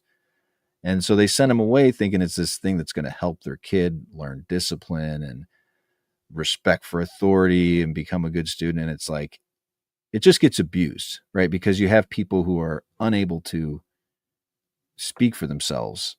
But the reason I was bringing this up is like the boot on the face comment of even the people that you think would stick up for you or that would speak up for you when something wrong is happening. They don't do that. And like you're saying, the people who worked there, they just probably thought, oh, you know, there's a bigger purpose here. I don't want to stick my neck out because I don't want to say anything. When in retrospect, it's like, how did you not say something? How could you stand by and just let this shit happen? Like, honestly, dude, I feel like the people that did say stuff got fired, right? Like people that did stand up to like editorial department, they were like, well, I don't think you're right fit for this company, you know? Well, the scientists, they got kicked off Twitter. They'll like lose their jobs for you know, there was that survey famously where they asked people, should people be arrested for not taking the vaccine? Should their kids be taken away from them for not taking the vaccine? And one of them was like, should people go to jail for spreading misinformation about the vaccine? And like 40% of people were like, yes. And you're like, what the fuck? Like, that's what fear does to people, man. Like, yeah, seriously. That's mania. Yeah. Someone voicing their opinion, even if it's wrong, they just go to jail because they're wrong. Yeah. Wow. Dude, what the fuck, man? No, when people are afraid, I guess reason goes out the window. That's crazy. Dark turn. We have anything nicer to talk about? I've got a couple of things left if you don't mind. Yeah, go for it. I think we talked about. I think the Twitter excitement. If you want to pull up some Litecoin price action after this, I think that would be Okay. good. Well, Oh, never mind. We I'll just pull dumped up back this down first. again. We just had a nice little pump, and it just completely Whoa. reversed. Oh, we're not the only ones. Everything's dumping, so it's not so bad. Not a surprise. Litecoin's always the last one to pump, right? That's what they say. Or is it the first? I don't know. It depends. It depends what year it is. But yeah, so there's this new Litecoin ETF happening in the EU. Oh, You there can is. I buy didn't know this. 100% physically backed Litecoin. Gives you seamless and pure exposure to the performance of ETC Group physical Litecoin while trading on Europe's largest stock exchanges. So this is happening. I'm not sure if it's available now, but it's pretty cool. Let's Well, see. see on here it says the ETP, because remember, I don't know what an ETP is, but that was at one point. Maybe it sounds like this is maybe a conversion from that, because it even says up there a little bit. You can redeem your ETP shares. All right, that's so cool. they have, it shows the amount of Litecoin. It's like 72,000 at this price. Which is pretty nice. They're securing it, so they got cold wallets and they got multi-sig stuff. It's insured for 250 million, which is cool. Looks like a really nice product. So that's cool. Another ETF. Look, we're getting one in the States. What's that? I'll say keep in mind that this has, I mean, if you are in Europe and you're looking at this, there's fees to it. And if you scroll down, you don't get 100. It's not like a 1-to-1. This always gets confusing to people. Yeah, it is. It says so. Well, no, because look, if you have buy shares, I'll go up to the next screen. Oh, there's no leverage. Okay, so what do you say? So see, you get 0.0928 Litecoin per share. Okay. So it's not going to track the price 1-to-1, but just, keep that in mind. I'm sure that market makers will keep that, but that's exciting. I mean, that's cool. So yeah, one share is like essentially what, a 0.9%. Yeah. So okay, still kind of I cool. I think, because I mean, good. look, for a lot of financial institutions, a lot of people with retirement funds or investment funds, and if they want exposure to Litecoin, they have no option than to sell their shares and to take their money off that that exchange and bring it over to Coinbase. Yeah, it just makes it reduces the barriers, reduces friction, and adds tons of credibility to the Litecoin ecosystem. Mm-hmm. What else do I have here? Okay, that was the Alpha Raccoon, the Crypto Raccoon. Follow this guy if you don't already. I guess the other thing that's kind of cool, Gate.io listed Litecoin as a meme coin. I'm sure most people already know about this. It's kind of cool. Yes. Yeah. I'm 50. This is also yeah. I mean, it's publicity, right? So that's kind of cool. This though, Litecoin calls Solana pussy after sassy meme coin rebrand. We should go through their page, because whoever's running it, and here's my ultimate deep hopium, that Elon's running the Litecoin account. I'm going to put it as a non-zero chance. I would not be surprised. Yes, you would. Why not? Don't lie. You would shit your pants. Look, I got a prediction. Here I'd like to get on camera. Within 4 years from now, we're going to hear Litecoin coming out of Elon's mouth, and maybe even Bell's coin. Between now and 4 years from now. It just makes sense. He does like Doge, and he has this thing about Dogecoin and the inflationary nature of Dogecoin that he likes.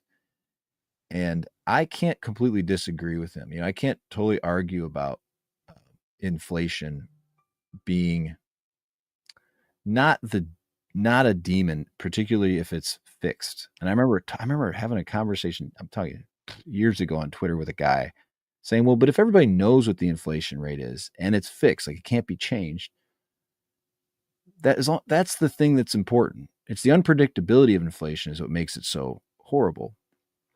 Yeah, and its actual inflation rate will decrease over time, right? Because it is linear, and the amount of tokens it'll taper off, right? Like as more tokens get mined, then it's like that 10,000, tail emission it's going to seem less significant, and it will kind of flatten out. You're going to pay for security one way or the other. You're going to pay for it in fees, or you're going to pay for it in inflation. And for anybody who's been in Bitcoin or Litecoin to be trying to be all superior because eventually they won't have inflation is crazy, because Bitcoin's security is surviving today because of inflation. So you can't be all like inflation sucks, because that's what's been paying the bills so far. And for Litecoins, definitely what's been paying the bills is Dogecoin's inflation. I mean, I don't know if it's the inflation. Like it's just, yeah. Well, I guess you could clock call it inflation. reward. It is. That's all it is. It's always just because there's no cap to it. So yeah, it is. You're right. It's a tail emission.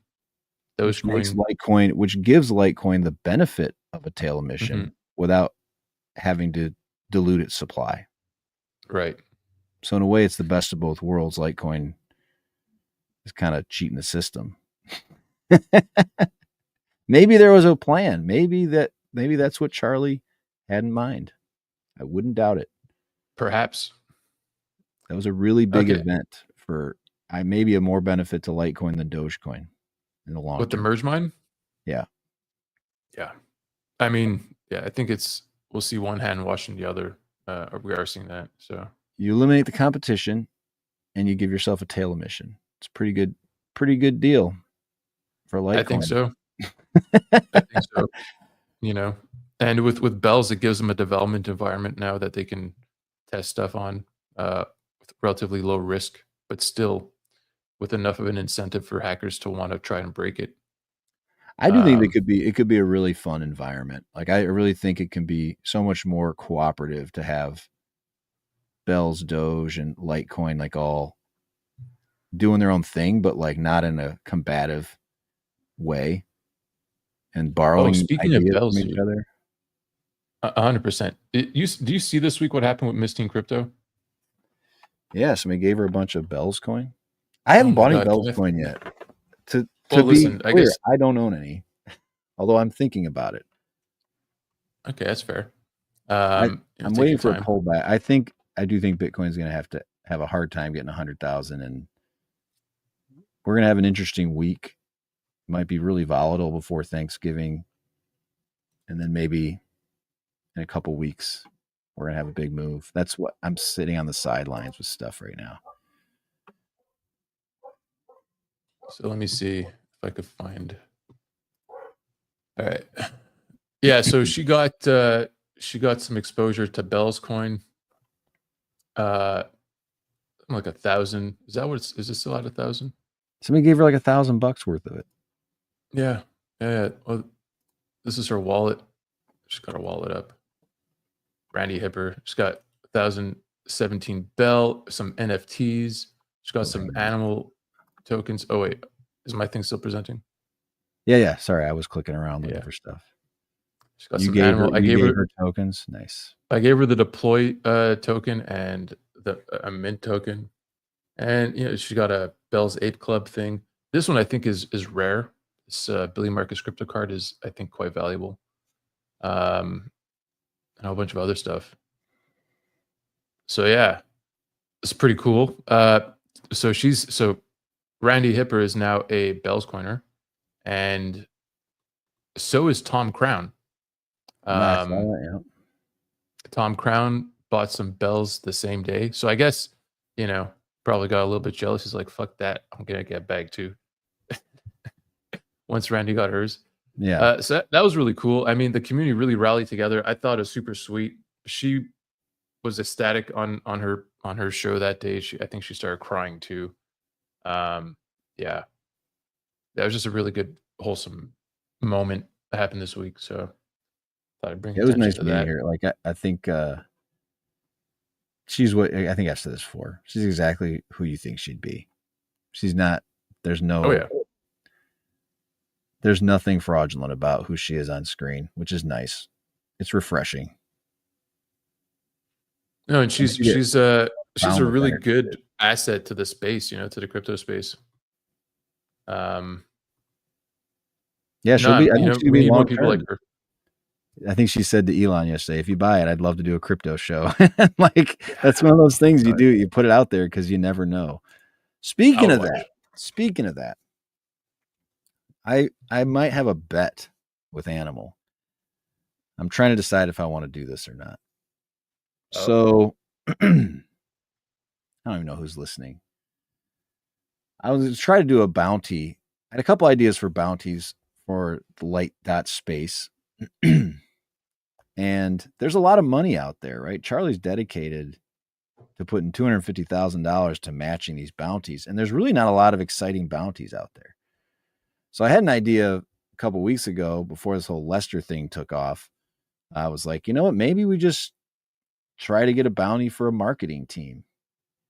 I don't know how much money we could raise, blah, blah, blah, blah. But maybe it's a dry run. Chief has created Litecoin After Dark and is nominating Litecoin baddies of the day. So I was going to try and write a bounty and see if the community would support essentially awarding Litecoin nominated baddies for their engagement. So like maybe you nominate them, they have a week to get the most likes, encourage them to incorporate Litecoin or Lester or whatever into their thing. And if they win, they get like $500 or something. Okay. And Animal thinks What this was is our bet? we our bet haven't bet specifically? anything yet. I haven't agreed to the bet. You haven't agreed to it. Okay. I said, "Do you want to bet?" You said, "Sure." And I was like, "We haven't And I laid out said any one terms." I haven't said. I said one yet. Litecoin. No digital And handshake. the terms were that the bounty would be, the proposal would be accepted by the foundation. I don't think Yeah. they will. I personally think that while it might be an interesting experiment, I don't think it's something that the Litecoin Foundation wants to be associated with, and understandably so. Now, here's what you don't understand. And you know, I'm revealing it right now, and anybody can go listen to Okay. this. I don't think anybody from the foundation is listening. I don't need to spell it out in that language. Litecoin, just say like run weekly contests on Twitter to increase engagement and bring new followers to Litecoin and engage with large accounts outside of the Litecoin ecosphere. Would that be deceptive? Do you feel like I'd be being deceptive if I don't spell out the plan? No, but I think what the Litecoin account is doing is better. Fair. Oh no, that's true. But wouldn't it be cool if like girls were like putting their QR codes up? Dude, it's gonna happen once we bust out of it. Once we hit all-time highs. Don't worry, man. The girls will come.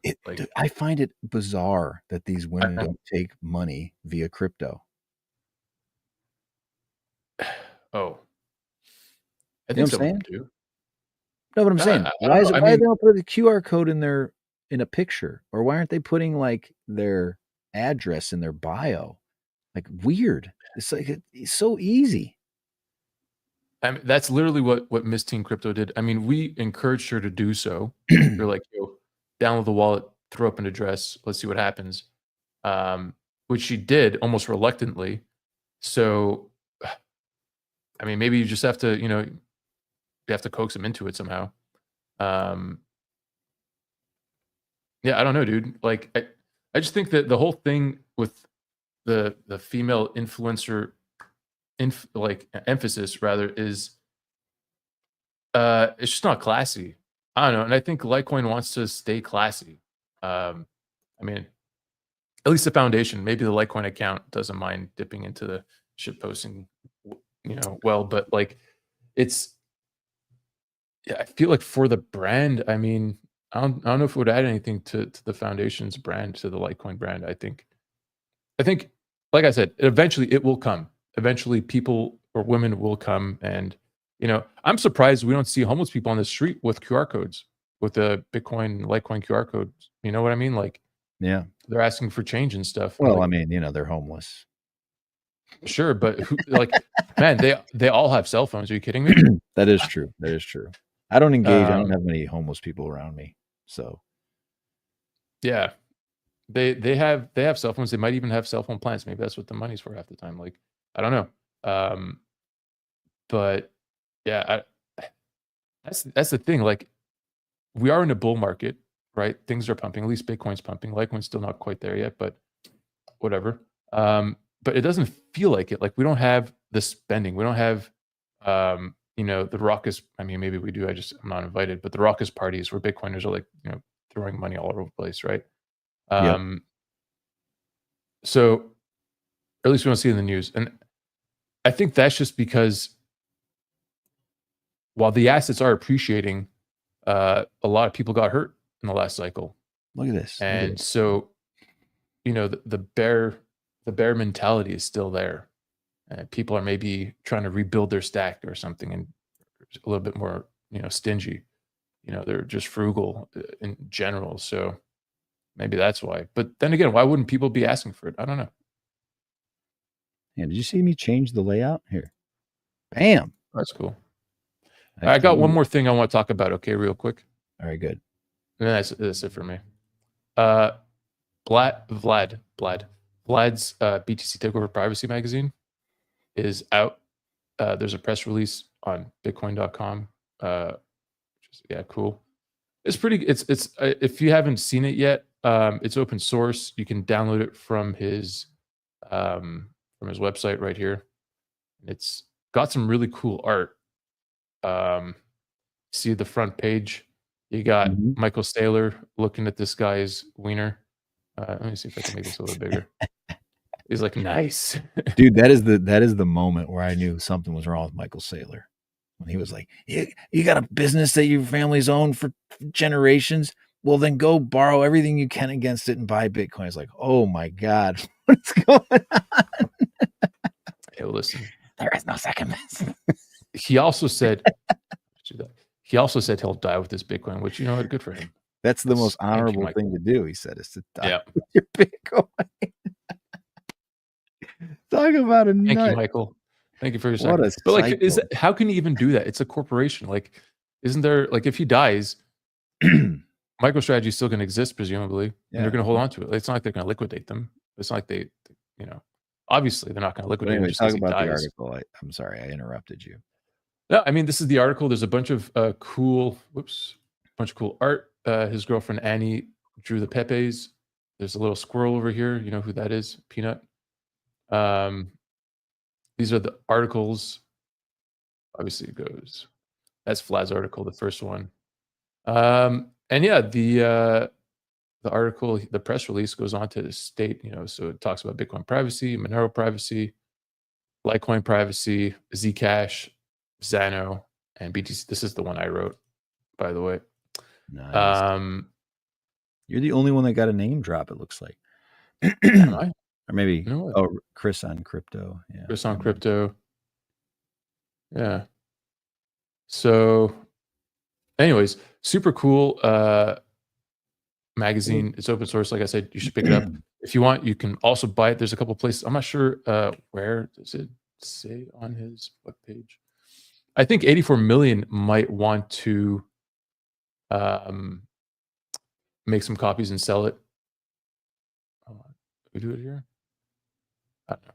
84 million, by the way. I think he's having a Black Friday sale. He's got these t-shirts. We're not sponsored, but hey, if you want to send me a couple bags of coffee, I will talk about you every episode. Hey, I committed this week to buying somebody a cow. Did you see that? The fuck was that? A cow? Guy said if Litecoin gets to $200, I'm going to buy a cow. Some guy like in India or something. And I was like, I'll buy you a second cow. I have no idea how much a cow costs. Probably at least 2 Litecoin. Or 1 Litecoin at $200. I have no idea. I hope not too much. In India? I don't know where the guy was from. I made an assumption. Aren't they sacred in India? Like, oh, true. They should be free then. provide you milk. I don't think you can commoditize a cow in India. There was one last thing I wanted to say. Shoot, you were talking about Vlad. I forget what it was. Never mind. It couldn't have been that important. Never mind. Okay. But no, that's really cool. I mean, I might have to get his magazine. You have to buy them one by one, right?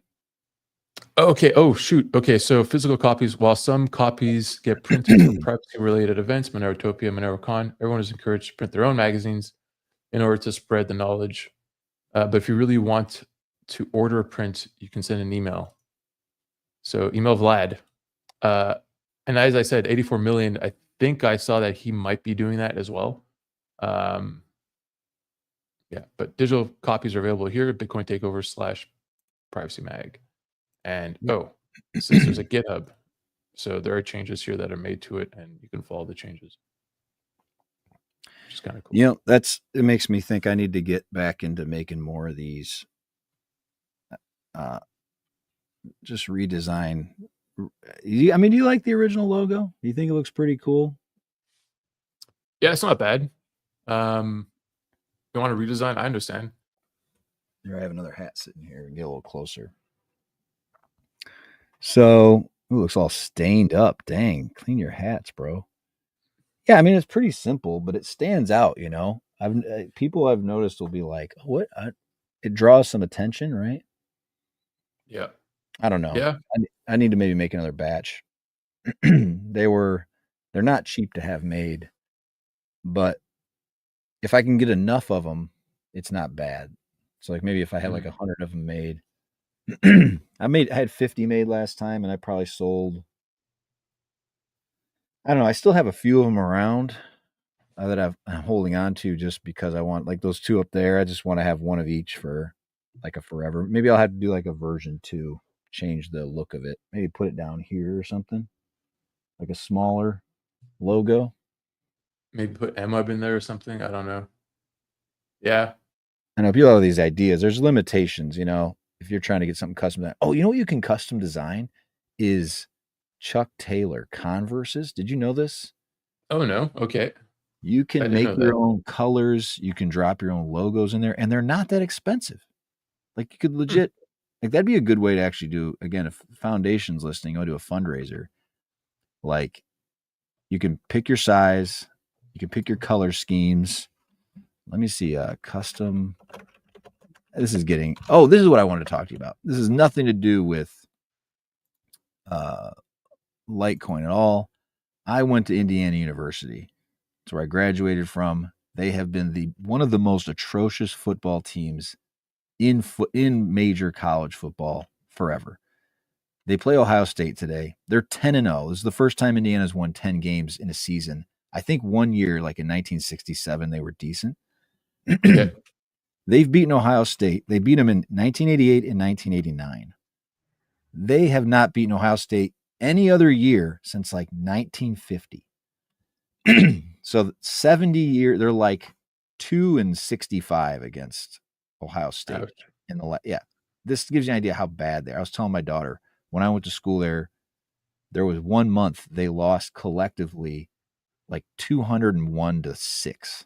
They just got smoked. They've been atrocious forever.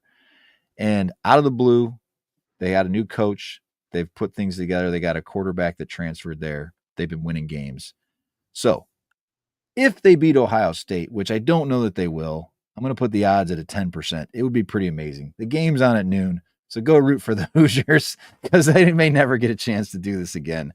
But if they win, they'll be like number 2 in the country and playing number 1 Oregon in a couple weeks for the Big Ten championship. So we'll see. I know that has nothing to do with you.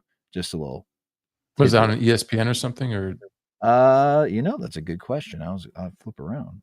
Yeah, Grant, tell people where to go.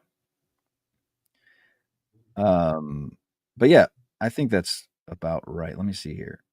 On Fox at noon here in 10 minutes. So I'm going to go make a sandwich or something and watch the game.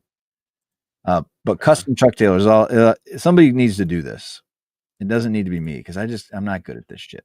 Oh yeah, and I want to shout out to the community. So if there's anyone that can make a new logo, please, we are looking.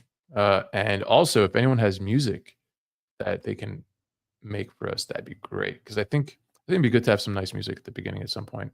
I'm looking for like a little bit of a chill melody, maybe a little lo-fi-ish beat, to go ahead with the spaceman that we have at the beginning of the show. Here. So you come in here. Why won't it let me do this? I want to personalize. Give me the NBA. Get out of here. So you start here. You can drop any color in. You can put logos on them, and they're $95. But how comfortable are those shoes? Chuck Taylor. I mean, these are kind of legendary shoes, you know. Like, how about the toe box? Is it like, because that's like I like a big toe box. I don't know. And You I can feel you can like change it. You can have unique colors on the inside and outside. So let's say it's you pretty wanted sweet. blue and you put the embroidered. Oh, you can just pick a. I don't know if you can put your own graphics in there. Embroidered, no graphic. Okay. I think you can. So then you get like silver. You could do like blue and silver or something. But it's pretty cool, dude. I think You can the even put Vans editing does down something here. similar. You know that because I did something similar for Vans. Is they have like a custom Vans thing Yeah, they to do. make It your own is similar. stuff. It's like $20 or $30 extra, right? For like the bespoke version. But again, with these Vans, dude, like I don't know what it is, just so pointy. My toes are all squished, and like I just can't. I can't do it. I'm that way. I got wide feet, so I can't. There's certain brands, people like Clark's or whatever. I try to put those on. It's like Oh yeah. I'm like, hell no. It's like I wanted a pair of Dunks. Like I was tripping on these Dunks at some point, and I went to the store to try them on. I was like, fuck no. It is funny, dude. Things as you get older, you're like, I wear like for sneakers, I wear Asics. Those are like the only ones that are Mhm. wide enough for me. And I put Nikes on. I'm like, oh, these look cool. I put them on. I'm like, no. No, that's it. And like, so I wear New Balances, also like Asics, similar, but like, you know, they got you can buy New Balances in wide or extra wide, Yeah. which is great. You know, This is the old man podcast. dude, New Balance is a shit. Like they're all like 100% American made. They're super comfy. I think they're pretty stylish. All right, maybe New Balance allows custom designs. I don't know. I don't think so. All right, well, let's end it. We could talk to them. Everybody go tune in, go watch the Hoosiers. Hopefully win today. It would be honestly the biggest win that football team has had in its entire history. So that would be really cool. And yeah, everybody have a good week. See ya. Bye-bye. Oh, I'm not going to do Spaces Wednesday. I don't think we're doing this next week. We're going to probably do a poker game next Friday night. It's Thanksgiving. Yeah. Well, Thanksgiving's Thursday. Yeah, Friday evening, we're targeting a kind of dry run of hopefully recruiting some, again, bigger voices. Maybe people like Charlie Lee, maybe like outside. Maybe we get a Mario Nawfal to join. I doubt it, but we're just trying to think through some ideas and work through the technical part of it. But so if you have ideas, you think there's people we could recruit or ways to raise money for it or bring attention to it, that'd be cool. All right. Everybody have a good week. See you later. Peace. Oh yeah. Go get some